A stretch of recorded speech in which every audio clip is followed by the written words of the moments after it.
Hello, everybody. Welcome to Children's Time. I'm Rochelle, and we've made it through another week and are to Sunday again. And I'm glad to be with you guys once again. Looks like we may have finally gotten some winter weather, and I hope you are all at home staying warm and maybe even enjoying some snow.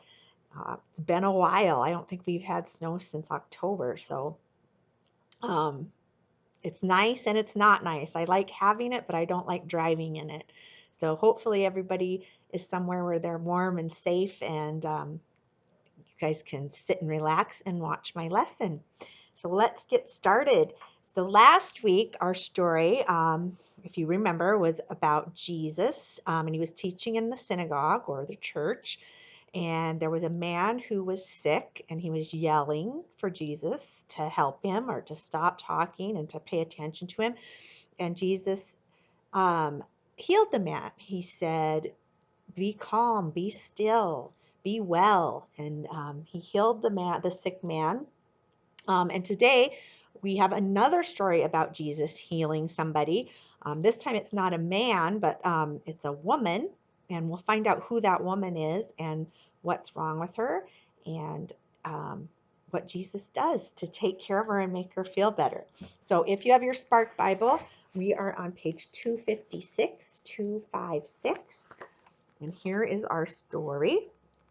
Jesus heals. And we all know who this is. This is Jesus. And there's our friend Squiggles. And I once again forgot to bring my Squiggles upstairs when I came up to do my video. So hopefully you have yours. I'll have to just pretend I have this guy with me. He's in my book.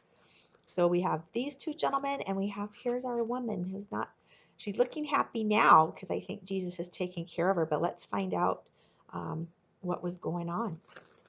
All right, Jesus heals. Jesus enjoyed teaching and healing. People everywhere heard that Jesus was a healer. They brought their sick family and friends to Jesus so he could heal them. When Jesus was near sick people, he could have gotten sick too. But Jesus didn't get sick. Instead, Jesus stayed well and he healed the people. He went out of his way to help. Early one morning, Jesus went to his friend Simon Peter's house. Simon Peter was very upset. "Jesus, my wife's mother has a terrible fever. I know you have healed people in many places. Would you please heal her too?" Jesus could feel how sad his friend was. He knelt down next to the woman, held her hand, and healed her. Jesus and his friends kept going from town to town, healing others and teaching people about God's love.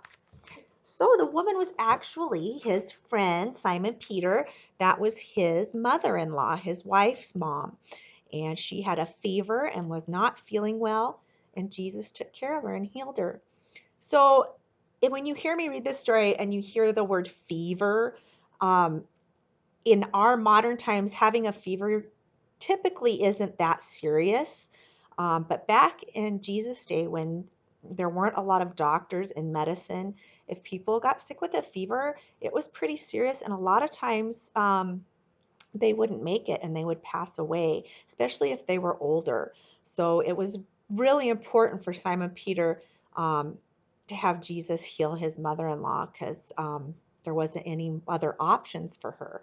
So um, nowadays, if you have a fever, we have medicine and we have doctors and stuff that take care of that kind of thing for us. So we don't have to rely um, on a person or somebody like Jesus to come and to heal us, even though we can pray to Jesus and pray to God to please help us feel better and take our sickness away, and he can heal us through prayer. So I have today my Spark workbook, The Life of Jesus, and here is our story. Jesus heals, same picture, Jesus and Squiggles. My note says, Squiggles feels amazed Jesus healed a woman with a fever. How does your face look when you feel amazed? So here's Squiggles' face. And he does have a pretty good amazed face, like, oh, he healed that woman. So, all right. I'll read my little recap. So, one of the most amazing things about Jesus is that he healed people. When Simon's mother in law had a fever, Jesus healed her. The news about his miracle spread quickly. People came to see him, hoping to be healed. Jesus' disciples knew that people needed to see Jesus. All right, so I am going to, we're going to just take a little, I put together a little first aid kit because that is something that we use in modern times to heal ourselves or to heal our family or our friends when we're not feeling well. And we're just going to go through this little first aid kit and see what kind of things are in there.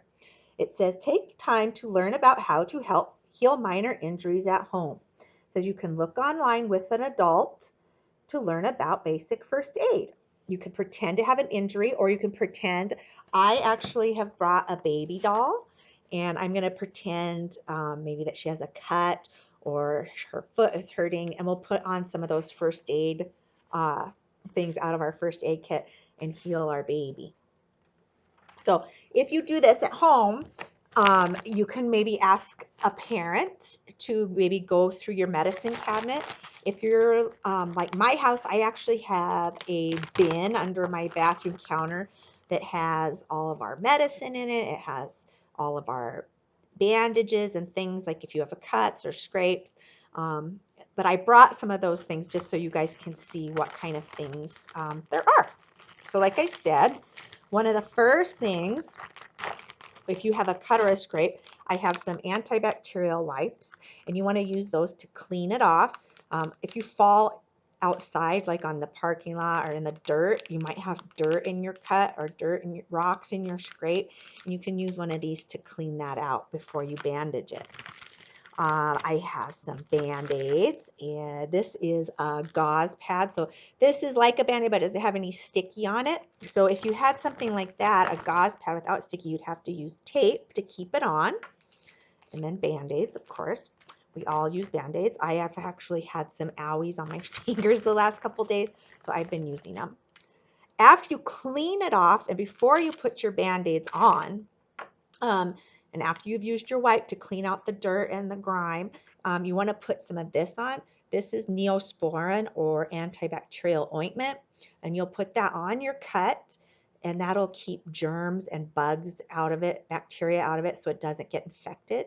So you'll put that on, and then you'll put your Band-Aid on over that to keep it safe. So we'll pretend like my little baby right here has maybe a cut on her knee. So like I said, we're going to take our antibacterial wipe. Maybe I'll move this down a little bit. Here's my baby. She's kind of hard to see. I'm going to take a wipe out of the little packet here. And these have stuff on them, so they're kind of wet. And I'm going to wipe off the baby's leg. So she's got an owie. So we'll wipe that off. There we go, and it's nice and clean. And then I'm going to go ahead and put some medicine on there so it doesn't get infected.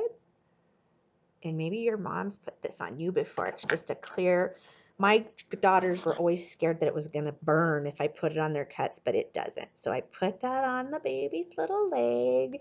And there it is. She got her little medicine on.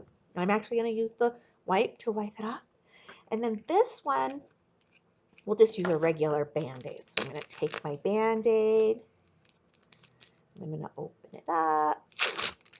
Put my garbage over there. And then the Band-Aids always have the sticky. And maybe you guys have fun Band-Aids. I don't have any fun Band-Aids at my house anymore. My girls are too old. But we used to have Mickey Mouse and Scooby-Doo and Blue's Clues. So Dora. So I'm going to put the Band-Aid over the top so the padded part is on the cut. And there, my baby's little cut is all taken all better. So that's just some little bit of first aid. Like I said, your mom or dad or parent, older person maybe at school, you've gotten a cut and they've done that kind of stuff for you at school. Some of the other things that I have in my first aid kit, If we ever have tummy aches, we also have medicine for our tummies when we are not feeling good. These are actually Pepto-Bismol tablets, and you chew those up and they help your tummy feel a little better. Some other things that help your tummy feel better when it's not feeling good is Gatorade is a good uh, calms your tummy, and so is 7-Up. When I was little, my mom always used to give me saltine crackers and 7-Up when I had a tummy ache, and that would help settle my tummy down and make me feel better. Another thing that I've heard people use when they have an upset stomach is to drink pickle juice. I spent the night at a friend's house one time when I was little, probably like 6th or 7th grade, and I got a really bad stomach ache, and that's what her mom had me do was drink some pickle juice, and it did help. I felt better after that. So we have medicine for tummies, we have medicine for cuts. Another thing that we have when we have pains, if we have like a backache or our arm is sore or we have a headache, is this is Advil. So this is um, ibuprofen. We also have Tylenol, and there's also just regular aspirin. And all of those medications are pain medications.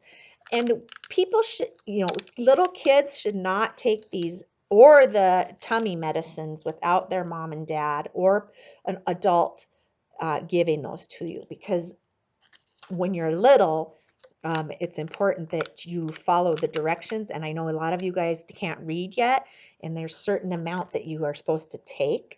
And so it's really important that you only take medicines when mom and dad or an adult are with you. So if you guys do go through what first aid stuff you have at your house, make sure that you're doing that with a parent or guardian. And don't ever go through that stuff by yourself, because that's adult stuff. And it does help you, but it's not stuff that kids should be playing with or pretending with either. Um, so that's all I have. This other thing I had in my kit is just another little packet that has Band-Aids. It has Band-Aids and it has gauze pads, just like those other ones. So that's just another little thing I had in there. But anyway, the reason I wanted to show you all this stuff is because we have way more stuff in our modern times than the people in Jesus' time had. They did not have a lot of medicines. And if they did, it was natural stuff, just like plants, herbs, things that they could find naturally growing. They didn't have lotions and stuff that, and aspirin and stuff for your tummy. So when people got sick back in Jesus' time, it was a kind of a bigger deal because people would get really sick just because they didn't have the kind of things that we have nowadays to help you feel better. So when Jesus was going around healing people, it was a really big deal because he saved a lot of people's lives. So, all right, guys, that is about all I have today. I did want to read this. This is kind of what I was talking about, but they probably say it better than me. I'm kind of rambling, I feel like, today. But anyway, I'll read this to you, and then we'll say our prayer, and I will let you go. So, in the Bible and in our world, so here's a little girl, and she's sick, and look at her mom is giving her some medicine to make her feel better. That might be cough medicine or maybe something that makes your throat feel better. But it says, when people in Bible times suffered from diseases, they were outcast. That means that they would make them leave the town and they had to go live by themselves because people didn't want to be around them because they were afraid they would get their germs and get sick. When Jesus healed people, he made them well and then that way they got to be brought back into the community. Many of the diseases of Bible times are easily cured today with modern medicine, but people still get sick and need healing. Medicine helps when we are sick, but we also need love and support from those around us. So I know when you guys don't feel good, your mom or dad may give you some medicine, but most of the time it just feels good to just be snuggly with your parents, lay on the couch, get a blankie, take a good nap. So having the love and support of your family and the people around you also makes you feel better, just besides having some medicine. So keep that in mind. But all right, you guys. Well, that is all I had for today. It was a short story, but a good one. And I hope you guys are keeping warm, like I said, and staying safe. And have a good week at school. And we'll say our prayer, and I will let you go. All right. So praying hands, heart, head, hands on your heart, whatever you want to do. I'm going to do hands on my heart today. All right. Dear God, thank you for healing our bodies, inside and outside. Amen. All right, kiddos, have a good week, and I will see you next time. Bye.